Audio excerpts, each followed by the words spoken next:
আম্মাজান হযরত খাদিজা রাদিয়াল্লাহু তাআলা আনহা আল্লাহর হাবিবকে ডাক দিয়া বলেন, ও প্রাণের স্বামী রে, আপনার কাছে আমি জীবনে কোনো কিছু চাই না রে, এই মুহূর্তে আমি তিনটা জিনিস চাইব। কয়টা?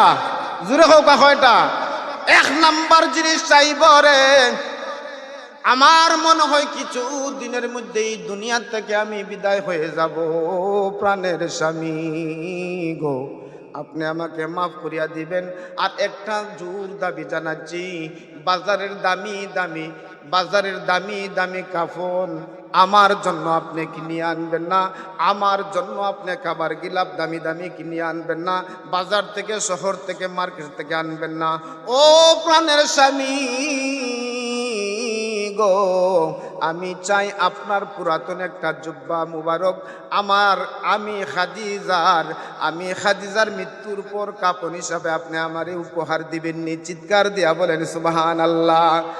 আল্লাহর হাবিব সরকারে দু আলম নবী মুহাম্মদুর রাসূলুল্লাহ সাল্লাল্লাহু আলাইহি সাল্লাম ডাক দিয়া বললেন, খাদিজা রে, আজ পর্যন্ত তুমি আমার কাছে কোনো কিছু দাবি করলে না। তোমার লক্ষ লক্ষ কোটি কোটি টাকা আমি ব্যয় করেছি, উভয় হাতে আমি দান করেছি, আল্লাহর রাস্তায় বিলাইয়া দিয়েছি। আর তুমি আমার একটা পুরাতন জামা চাইছো, আমি দিতাম পারমুনি, আমার অনুমতি চাইছ। ও খাদিজা, তুমি চাইলে আমার জানটা পর্যন্ত তুমি খাদিজার জন্য কুরবান করতে পারি। চিৎকার দিয়া বলেন সুবহানাল্লাহ। ও খাদিজা, শুনে নাও, তোমার প্রথম আবদারটা আমি নবীজি রাখার চেষ্টা করব। দ্বিতীয় নম্বর দাবি হচ্ছে, মা আম্মাজান হযরত খাদিজা রাদিয়াল্লাহু তাআলা আনহা বললেন, ও প্রাণের স্বামী গো, আমার তো কিছু সময়ের মধ্যে আমি কবর দেশে চলে যাব, কবরে যাওয়ার মতন আমার সামান নাই। সুবহানাল্লাহ হইতানি। যেই ব্যক্তিকে মহান আল্লাহ পাক রব্বুল আলামিন হযরত খাদিজাকে সালাম জানাইয়া দিয়েছে, আল্লাহর হাবিব বলেছেন, এই পৃথিবী থাকা অবস্থায় 10 জন সাহাবীকে আল্লাহ তাআলা জান্নাতের সার্টিফিকেট দিয়েছেন। তদ্রূপ 10 জন মহিলাকেও আল্লাহ পাক রব্বুল আলামিন জান্নাতের সার্টিফিকেট দিয়েছেন। চিৎকার দিয়া বলেন সুবহানাল্লাহ। এর মধ্যে হযরত খাদিজা রাদিয়াল্লাহু তাআলা আনহা একজন। তারপরেও আপন স্বামী, আপনার আমার দরদি, আপনার আমার নবীজিকে ডাক দিয়া বলেন, ও স্বামী রে, আমার তো কবরে যাওয়ার মতন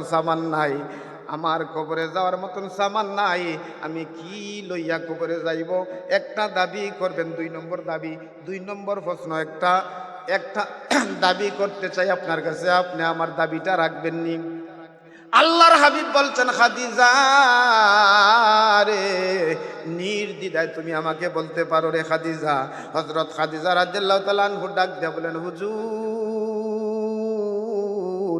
আপনি কবর সম্পর্কে এমন কথাগুলো আমাদেরকে শোনাইছেন, আর শুনছি কবরে যখন মানুষকে রাখা হয়, এক পাশের মাটি আর এক পাশের মাটিকে চাপা দেয়। চিৎকার দিয়া বলেন নাউজুবিল্লাহ। এক পার্শ্বের মাটি আরেক পার্শ্বে এমন ভাবে চাপা দিবে, আপনার আমার হাড্ডি গুড্ডি চূর্ণ বিচূর্ণ হয়ে যাবে। চিৎকার দিয়া বলেন সুবহানাল্লাহ।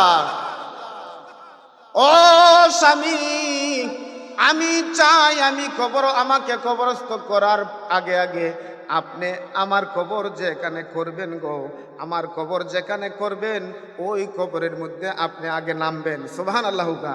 ওই কবরের মধ্যে আপনি নামবেন, ওই কবরের মধ্যে নামিয়া আপনি একটা গোড়াগড়ি দিবেন। সুবহানাল্লাহ। একটা গোড়াগড়ি দিবেন। আল্লাহর হাবিব সরকারে দু আলম নবী মুহাম্মদুর রাসূলুল্লাহ সাল্লাল্লাহু আলাইহি সাল্লাম আশ্চর্য হইয়া জিজ্ঞাসা করলেন, খাদিজা রে, বলো তো রে খাদিজা, আমি তোমাকে কবরস্থ করার আগে আমি আল্লাহর নবী কেন ওই কবরের মধ্যে গোড়াগড়ি দিতাম, তার কারণটা কি আমাকে শুনাইবা?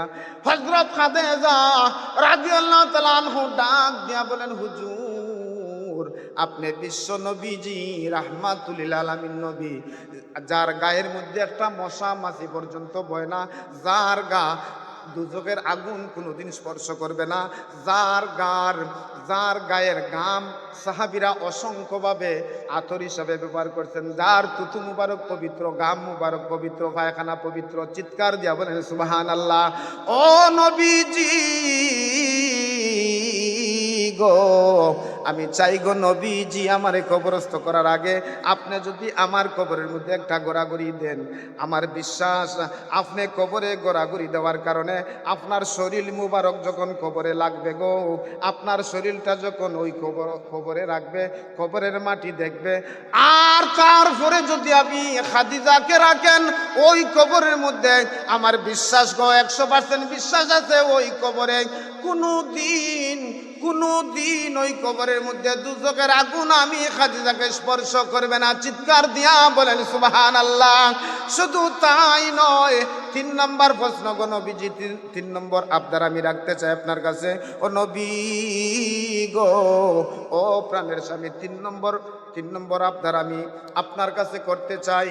যখন আমাকে কবরস্থ করে আসবে, সবাই কবর থেকে বিদায় হয়ে যাবে, ও নবী গো, ও আমার প্রাণের স্বামী, ও আমার জীবন সাথী, ও বিশ্ব নবী, দয়ার নবী, রাহমাতুল আলামিন নবী, সবাই চলে গেলেও আপনি আমার কবর থেকে যাবেন না।